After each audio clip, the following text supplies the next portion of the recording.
Ini adalah sebuah video untuk menjadi panduan buat kita berdiskusi dalam Family Care Group. Nah, hari ini kita akan membahas tentang gerbang pemulihan, yaitu Matius pasal 3 ayat 1-12.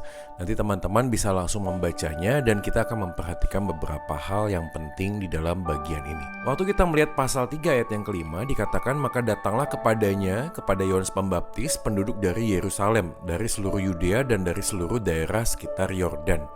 Lalu sambil mengaku dosanya mereka dibaptis oleh Yohanes di sungai Yordan.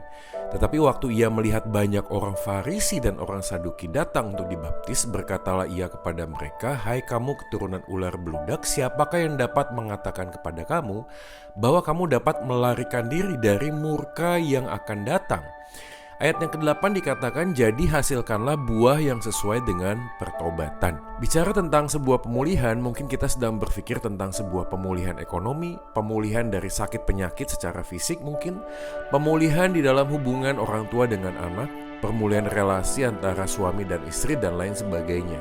Tetapi di dalam bagian Matius pasal 3 ini, itu jelas banget bahwa Mesias datang dalam dunia ini untuk menjelaskan pemulihan relasi manusia dengan Allah. Nah, manusia waktu jatuh dalam dosa dikatakan harus bertobat. Maka di dalam ayat 6, 7, dan 8 Yohanes Pembaptis mengatakan sebuah kalimat, mereka dibaptis sambil mengaku dosa. Tapi tidak hanya mengaku dosa, tapi dikatakan di sana seperti kepada orang Farisi dan Saduki tentang murka Allah. Nah, ini penting banget teman-teman untuk kita pahami bahwa dosa yang kita lakukan itu menuai murka dari Allah. Ini bukan sekedar hal yang sepele ya. Jadi kita nggak bisa bermain-main tentang dosa, karena dosa terkait erat dengan murka Allah. Tapi tidak hanya dengan murka Allah, di dalam ayatnya yang ke-8, hasilkanlah buah pertobatan. Jadi mengaku dosa tanpa memahami esensi dari dosa itu dan tidak berpaling dari dosa kepada Allah, maka semua pengakuan dosa kita juga nggak akan ada artinya apa-apa. Jadi kalau kita kembali kepada proses gerbang pemulihan, apa sih yang harus kita lakukan? Pertama dan utama yang harus kita lakukan adalah memulihkan relasi kita dengan Tuhan, mengakui dosa kita di hadapan Tuhan, dan memahami bahwa begitu berat dan besarnya dampak dari dosa, hingga kita memahami dosa itu bukan hanya sekedar diakui, tetapi juga kita belajar untuk bertobat dari setiap dosa-dosa kita.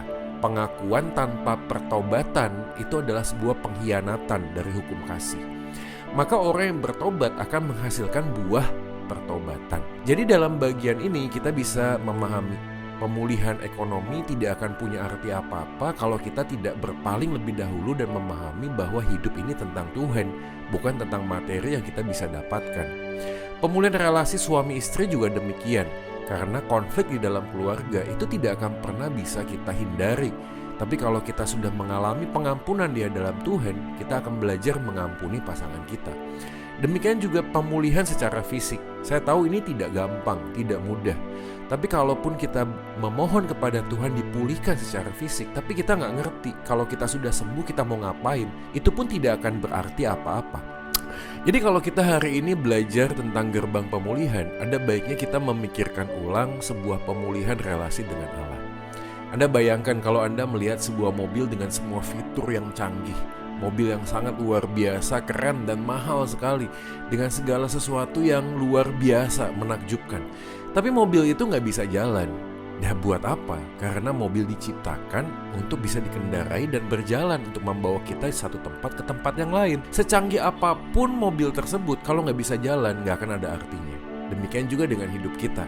Kalau hidup kita dandani dengan sedemikian, tapi hidup kita nggak jalan, artinya nggak bisa hidup seperti apa yang Tuhan mau, semua yang kita harapkan tidak akan ada artinya apa-apa. Ini adalah pertanyaan yang perlu kita renungkan. Pertama adalah, apakah yang menghalangi kita untuk hidup dengan sebuah relasi yang indah di dalam Tuhan? Apakah ada dosa-dosa yang menghalangi kita di hadapan Tuhan? Inilah pertanyaan yang penting buat kita pahami, sehingga pengakuan dosa itu bukan hanya sekedar kita ucapkan, tapi kita belajar untuk membenci dosa. Pertanyaan yang kedua adalah, apakah kontribusi dari pasangan Anda di dalam keluarga, suami atau istri atau anak, di dalam kita berperang melawan dosa yang ada dalam diri kita? Apakah keluarga kita sudah mendukung kita di dalam doa mungkin, memberikan support kepada kita mungkin, tidak hanya menghakimi, menilai, tapi juga memberikan dorongan, support supaya kita bisa belajar melepaskan diri dari dosa-dosa yang kita pegang hari ini atau kita simpan hari ini, atau apakah ada hal yang lainnya yang perlu kita sama-sama kerjakan. Karena kita harus sadar bahwa peperangan melawan dosa itu diperlukan anugerah Tuhan, dan anugerah Tuhan dinyatakan melalui orang-orang yang ada di sekitar kita.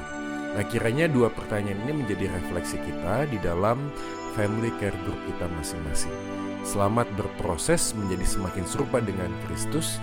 Tuhan Yesus memberkati.